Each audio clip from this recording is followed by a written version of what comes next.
Bonjour et bienvenue. Aujourd'hui, on va décortiquer un sujet vraiment d'actualité. L'intelligence artificielle a rendu la création de sites web incroyablement simple, presque instantanée.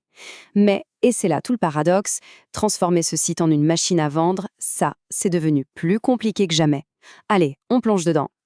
Voilà la grande question. C'est génial de pouvoir monter un site en quelques minutes, c'est une vraie révolution technique.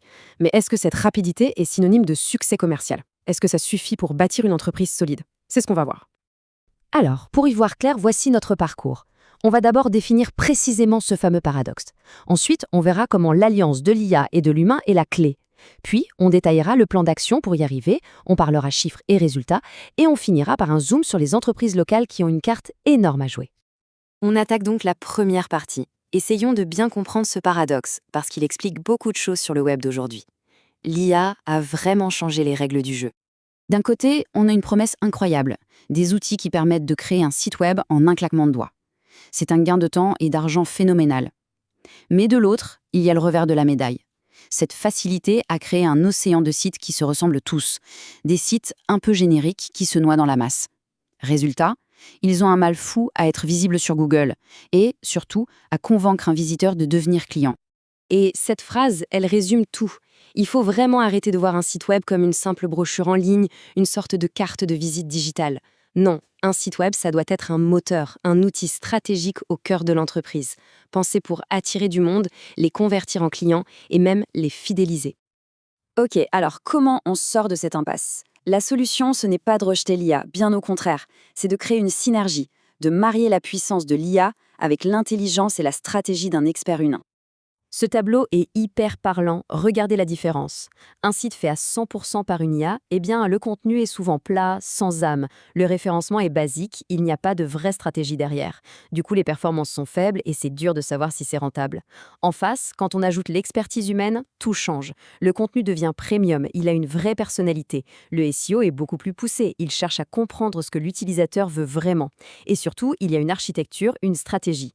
Et là, bim, la visibilité augmente, on attire des prospects de qualité et surtout, on peut mesurer le retour sur investissement. Le premier résultat concret de cette méthode hybride, c'est l'efficacité. On gagne un temps fou. L'IA peut générer une première ébauche de texte, structurer les idées. On estime qu'on peut économiser jusqu'à 60% du temps de rédaction initial. C'est énorme. Mais, et c'est le point le plus important, ce gain de temps ne sacrifie pas l'identité de la marque. Pas du tout. C'est l'humain qui repasse derrière, qui peaufine, qui injecte l'âme, la voix, ce qui rend l'entreprise unique. Ça, c'est garanti à 100%. Et voici le chiffre qui met tout le monde d'accord, celui qui lie la stratégie aux résultats financiers.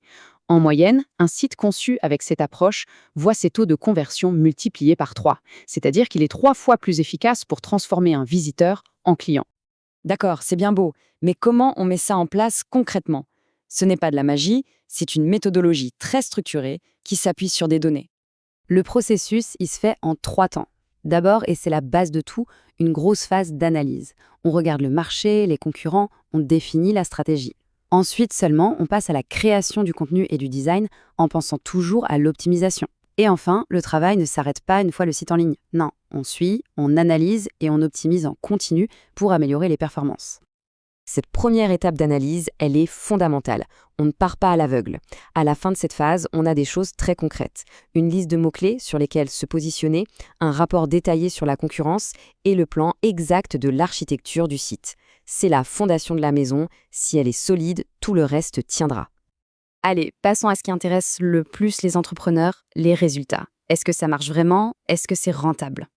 Les chiffres sont assez éloquents. Prenez cet exemple. Un site de e-commerce qui a vu son trafic venu de Google exploser de 214% en seulement 5 mois. Imaginez un peu l'impact sur les ventes.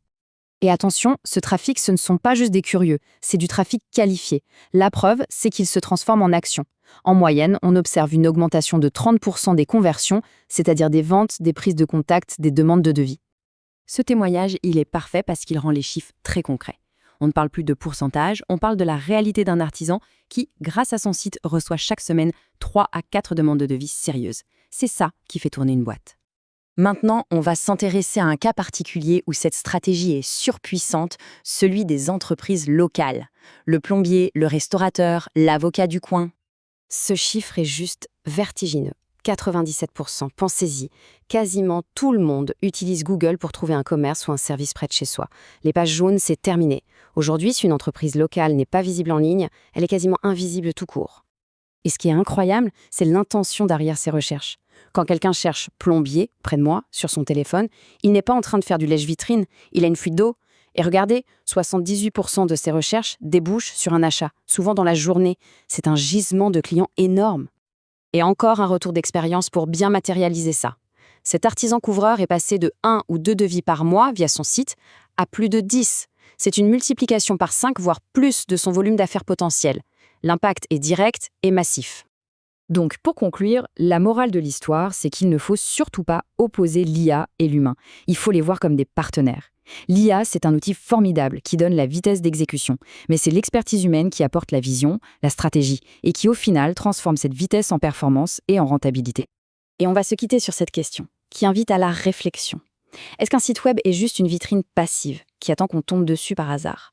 Ou est-ce qu'il peut devenir le meilleur commercial de l'entreprise, un employé qui travaille 24 heures sur 24 pour amener des clients? Tout dépend de la stratégie qu'on choisit de mettre en place.